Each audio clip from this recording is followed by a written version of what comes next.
Shalom, perkenalkan nama saya Martina Lorenza dengan NIM 20210022 dari program studi Teknik Informatika Fakultas Teknik Universitas Negeri Manado. Pada video ini saya akan menjelaskan proses pelaksanaan studi independen bersertifikat Data Science dari awal pertemuan hingga akhir, yaitu pengerjaan proyek kelompok. Studi independen bersertifikat Data Science ini adalah salah satu kegiatan dari unit pengelola Jakarta Smart City, yaitu kegiatan Digital Talent. Digital Talent merupakan kegiatan pelatihan talenta digital yang bertujuan untuk meningkatkan kemampuan, keterampilan, dan daya saing sumber daya manusia atau SDM di bidang teknologi informasi untuk mendukung transformasi digital Indonesia. Kegiatan ini meliputi seminar umum atau workshop dan studi kasus dengan menggunakan pendekatan data science. Data science merupakan ilmu yang menggabungkan sebuah kemahiran di bidang ilmu tertentu dengan keahlian pemrograman, matematika, dan statistik yang saat ini sangat dibutuhkan dalam berbagai aktivitas yang kita lakukan. Tentang bagaimana data dapat berkontribusi dalam kehidupan kita sehari-hari mengingat perkembangan industri berbasis teknologi informasi dan komunikasi atau TIK ke depan semakin maraknya industri dan pemerintah dan dalam penggunaan dan pemanfaatan sistem informasi, internet, dan media sosial, maka akan semakin besar data yang bisa dihasilkan dari sebelum-sebelumnya. Big data tentu saja tidak berguna kecuali jika kita menganalisisnya dan menghasilkan wawasan untuk membuat keputusan bisnis dan kebijakan. Dengan peningkatan kemampuan komputasi yang mengarah pada pembangunan sistem, tentu dapat membantu kita menganalisis semua data dalam waktu yang cepat. Data science menjadi solusi untuk mengoptimalkan pemanfaatan big data yang dikumpulkan dalam menghadirkan keputusan yang berbasis data. Cara terbaik untuk mengasah dan menguji keterampilan data science yang dimiliki adalah dengan mengerjakan real problem secara langsung dengan pendekatan data science.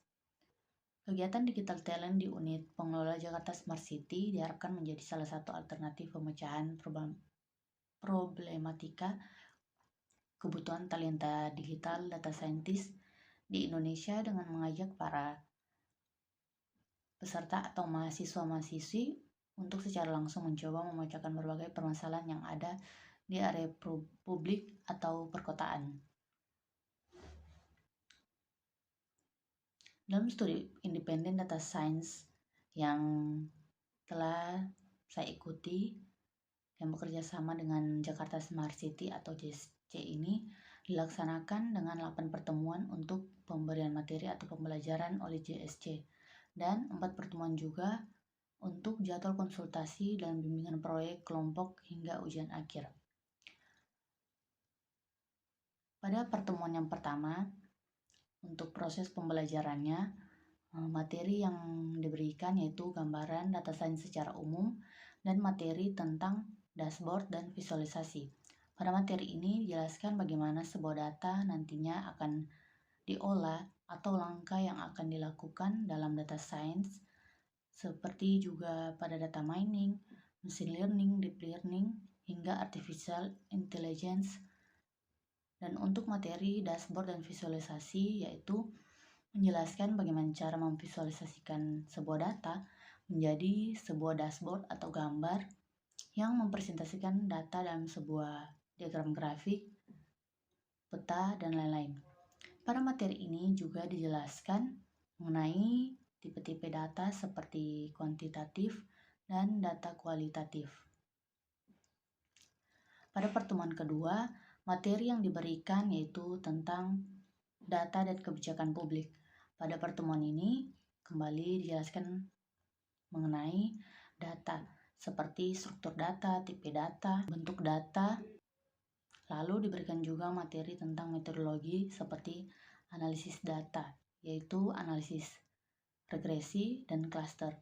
Pada materi ini juga dijelaskan cara membuat kebijakan publik berdasarkan data yang diolah. Pada pertemuan yang ketiga, materinya mengenai gambaran umum teknik data science. Pada materi ini menjelaskan tentang data science, tujuan dalam data science, implementasi, analisis regresi, metode prediksi, beserta contoh kasusnya, lalu juga menjelaskan proses data science atau langkah-langkah yang dilakukan dalam data science, kemudian metodologi yang dipakai dalam data science seperti metodologi clustering, metodologi klasifikasi, dan lain-lain. Dan juga mengenal tools-tools yang akan dipakai dalam proses pengolahan data tersebut. Pada pertemuan yang keempat, materi yang diberikan yaitu gambaran umum data engineering yang menjelaskan bagaimana data engineering bekerja atau memproses atau mengelola sebuah data dan juga mengenai infrastruktur data, seleksi data, hingga persiapan data. Pertemuan yang kelima, materi yang diberikan adalah materi data aduan masyarakat, yaitu mengenai data aduan masyarakat yang masuk di aplikasi CRM yang kemudian divisualisasikan oleh JSC dalam bentuk dashboard. Data yang divisualisasikan yaitu data aduan masyarakat mengenai laporan banjir dan laporan corona yang kemudian dianalisis. Pertemuan yang keenam, materi yang disampaikan yaitu pengenalan segmentasi penduduk. Pertemuan yang ketujuh, materi yang disampaikan yaitu penjelasan infrastruktur on-premise dan cloud. Yang kedua, teknik regresi dasar. Dari materi infrastruktur on-premise dan cloud ini mengenai data center, Google Data Center, cloud computing, model seperti IaaS, PaaS, dan SaaS. Dan sedangkan pada materi teknik regresi dasar dijelaskan mengenai tujuan regresi seperti interpretabilitas dan prediktabilitas. Lalu mengenai regresi linear dan juga pemodelan dari analisis regresi linear tersebut beserta contohnya. Pada pertemuan yang ke-8, pada pertemuan ini dilakukan pembagian tugas proyek kelompok, yaitu masing-masing kelompok dibagi menjadi 5 orang dalam satu kelompok dan diberikan tugas proyek akhir untuk dikerjakan. Kemudian untuk pertemuan konsultasi proyek, pada jadwal konsultasi ini dilakukan selama 4 minggu. Dalam 1 minggu itu ada 1 kali pertemuan untuk satu kelompok untuk melakukan konsultasi. Pada minggu yang pertama, konsultasinya itu mengenai perumusan masalah dan konteks data dari proyek yang diberikan. Yang minggu kedua yaitu mengenai detail variabel dan metode analisa penelitian. Untuk minggu ketiga yang menjadi topik pembahasan konsultasi yaitu hasil analisa dan visualisasi awal. Yang minggu keempat yaitu hasil akhir dan rekomendasi kebijakan, atau dalam pertemuan ini dilakukan finalisasi tugas akhir. Setelah pembelajaran mengenai teori-teori terkait data science yang diberikan oleh JSC atau Jakarta Smart City telah selesai, kami diberi tugas untuk membuat final project dan diberi waktu selama 4 minggu untuk menyelesaikan final project tersebut secara berkelompok. Dalam project akhir itu, setiap kelompok diberikan pilihan untuk memilih topik mengenai data apa yang akan dikelola di proyek akhir tersebut. Topik-topik yang diberikan oleh Jakarta Smart City atau JSC yaitu data COVID-19, data banjir, dan data aduan masyarakat. Untuk topik data yang kelompok saya pilih adalah data aduan masyarakat. Pada proyek akhir ini, kami diminta untuk membuat sebuah dashboard dan memvisualisasikan data dari topik yang telah kami pilih, yaitu untuk kelompok kami memilih data aduan masyarakat. Baiklah, untuk data aduan masyarakat yang kami pilih topiknya yaitu data pengaduan masyarakat tentang sarana dan prasarana.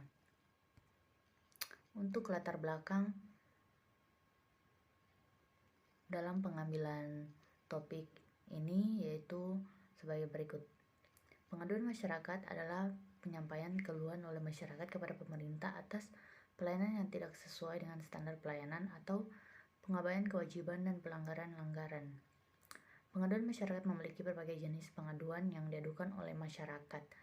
Sarana dan prasarana merupakan alat dan benda yang disediakan oleh pemerintah untuk menunjang seluruh kegiatan yang direncanakan oleh pemerintah maupun masyarakat. Maka penting pengaduan dari masyarakat mengenai sarana dan prasarana selaku pengguna layanan dikelola dengan baik untuk dapat meningkatkan kualitas pelayanan publik kepada masyarakat. Pengaduan layanan sarana dan prasarana merupakan suatu bentuk partisipasi masyarakat agar penyedia sarana dan prasarana dapat menampung keluhan dari pengadu.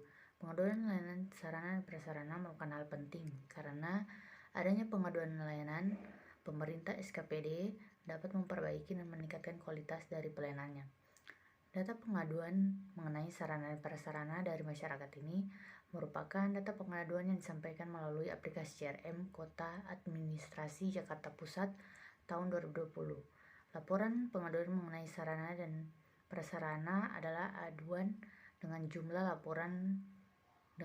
kedua terbanyak dari laporan tentang sampah dalam aplikasi CRM tahun 2020. Sehingga data ini dapat kami olah dengan cara melakukan visualisasi data seperti dalam bentuk diagram grafis dan lain-lain, agar boleh menjadi informasi yang jelas, efektif dan lebih menarik dan mudah dipahami.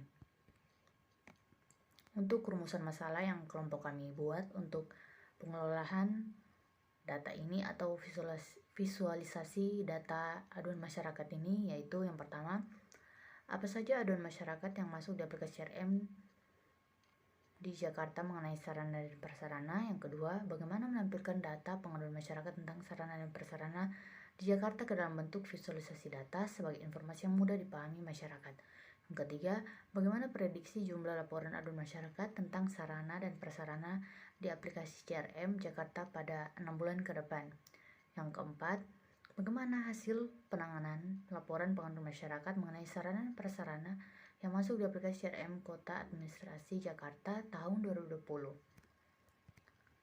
Konteks data yaitu data yang kelompok kami gunakan ini berasal dari data pengaduan masyarakat yang disampaikan melalui aplikasi CRM di Jakarta tahun 2020 atau dapat diambil dari website data.jakarta.go.id. Metode penelitian yang kami gunakan yaitu sebagai berikut, yaitu yang pertama menentukan topik, yaitu topik yang kami pilih adalah aduan masyarakat. Yang kedua mengumpulkan data, kami mengumpulkan data atau mengambil data set dari aduan masyarakat yang disampaikan melalui aplikasi CRM tahun 2020 yang telah diolah oleh Jakarta Smart City di website yang ada tadi di konteks data. Lalu memproses data, kemudian kami menggunakan metode forecasting atau forecasting data untuk melakukan peramalan atau prediksi jumlah laporan yang akan masuk 6 bulan ke depan. Lalu setelah itu memvisualisasikan data dengan cara kami menggunakan tools yaitu Tableau Desktop. Lalu membuat kebijakan dari hasil analisis yang telah kami lakukan dari visualisasi data tersebut.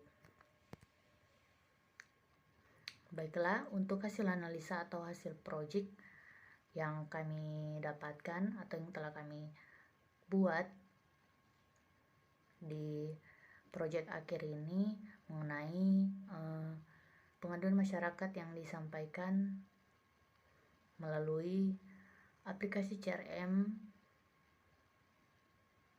Jakarta Pusat mengenai sarana dan prasarana di tahun 2020, yaitu didapati 1071 laporan mengenai sarana dan prasarana, yaitu dengan kategori-kategori saluran seperti saluran air, kali, sungai, jalan, jembatan, penyeberangan orang, dan halte, jaringan listrik, jembatan, fasilitas umum, taman, trotoar, dan lain-lain. Untuk hasil visualisasi datanya seperti ini. yaitu ini adalah dashboard data aduan masyarakat tentang sarana dan prasarana di aplikasi CRM Kota Administrasi Jakarta Pusat tahun 2020. Bisa kita lihat seperti ini tampilan dashboardnya, menampilkan hasil visualisasi data yang telah kami olah di Tableau Desktop. Dan untuk analisisnya seperti ini. Pada gambar di sebelah ini atau gambar 1.1 menampilkan 10 kategori teratas mengenai laporan aduan masyarakat, sarana dan prasarana yang masuk di aplikasi CRM Jakarta Pusat. Yang pertama yaitu dengan jumlah laporan yang banyak mengenai saluran air, kali, dan sungai. Yang kedua, jembatan penyeberangan orang, JPO, dan atau halte. Yang ketiga, jalan. Yang keempat, jaringan listrik. Yang kelima, fasilitas sosial atau fasilitas umum. Yang keenam, jembatan. Ketujuh, trotoar. 8, taman. 9, jaringan. 10, lokasi binaan dan lokasi sementara. Untuk mengetahui laporan yang paling banyak masuk dapat dilihat berdasarkan warna. Warna yang paling gelap merupakan jumlah laporan paling banyak yang masuk mengenai sarana dan prasarana, dan untuk warna yang muda merupakan jumlah laporan yang dengan jumlah sedikit. Selanjutnya menampilkan atau hasil visualisasi data jumlah laporan mengenai sarana dan prasarana yang masuk setiap bulannya. Bisa dilihat pada gambar 1.2. Di situ menampilkan diagram batang. Pada gambar tersebut menjelaskan bahwa pada bulan Januari sampai bulan Desember 2020 jumlah laporan yang masuk berbeda-beda per bulannya. Jumlah laporan terbanyak yang masuk terdapat pada bulan September 2020 dengan jumlah 137 laporan. Dan untuk jumlah laporan yang masuk paling sedikit terdapat pada bulan Mei 2020, yaitu dengan jumlah 43 laporan yang masuk. Selanjutnya pada gambar 1.3 ini menampilkan jumlah laporan yang masuk per SKPD atau Satuan Kerja Perangkat Daerah. Bisa dilihat pada gambar tersebut jumlah laporan terbanyak per SKPD-nya yang masuk yaitu terdapat di Kota Administrasi Jakarta Pusat, dan jumlah laporan per SKPD yang masuk paling sedikit yaitu pada Kelurahan Kebon Kacang. Untuk tampilan visualisasinya seperti ini.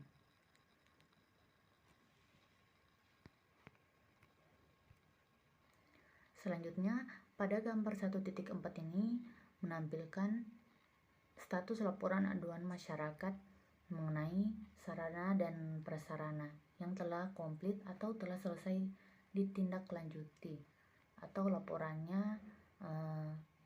yang masuk sudah terselesaikan semuanya. Bisa dilihat situ telah 100% komplit. Selanjutnya di sini adalah hasil visualisasi dari metode forecasting. Pada gambar ini menampilkan grafik dari jumlah laporan aduan masyarakat mengenai sarana dan prasarana yang masuk pada bulan Januari sampai Desember 2020, dan juga grafik peramalan yang dilakukan untuk mengetahui jumlah laporan yang akan masuk 6 bulan ke depan. Bisa dilihat pada gambar samping jumlah laporan masyarakat mengenai sarana dan prasarana yang masuk untuk hasil peramalan atau forecastingnya untuk 6 bulan ke depan terhitung menurun dari jumlah 6 bulan sebelumnya 584 laporan menjadi 385 laporan aduan yang masuk mengenai sarana dan prasarana di 6 bulan ke depannya. Tampilannya seperti ini.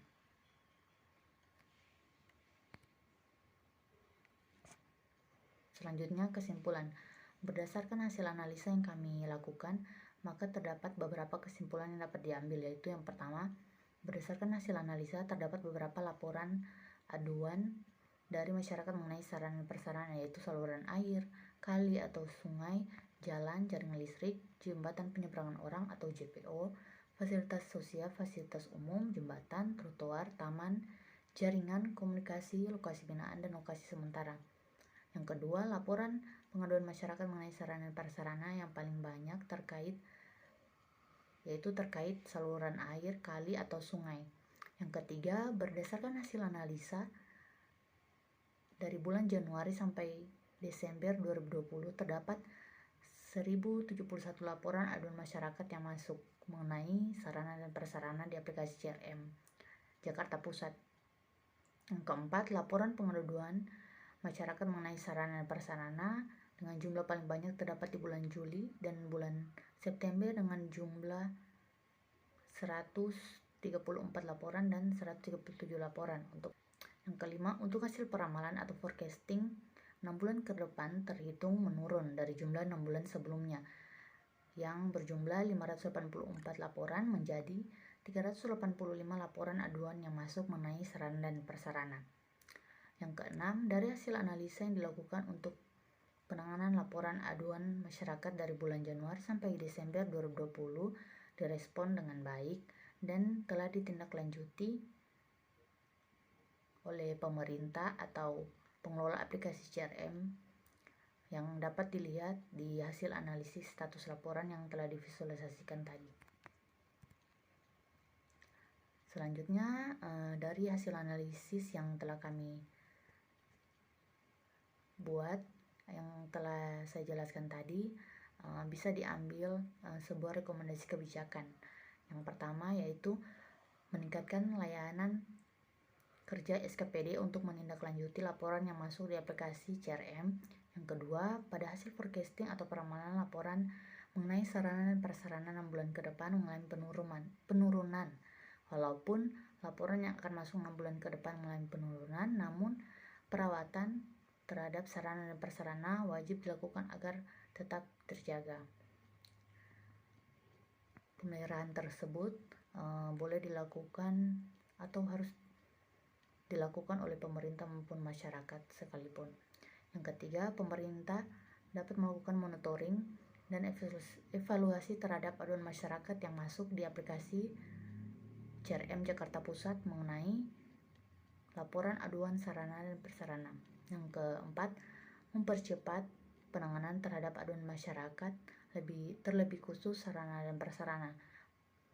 Yang kelima, menghimbau kepada masyarakat Jakarta Pusat untuk segera melapor jika menemukan kendala mengenai sarana dan prasarana agar segera ditindaklanjuti oleh pemerintah atau SKPD terkait. Baiklah, sekian penjelasan saya mengenai studi independen data science ini, mulai dari awal pembelajaran hingga akhir pengerjaan proyek akhir dan menampilkan hasil analisis. Lebih dan kurangnya saya sampaikan mohon maaf dan terima kasih.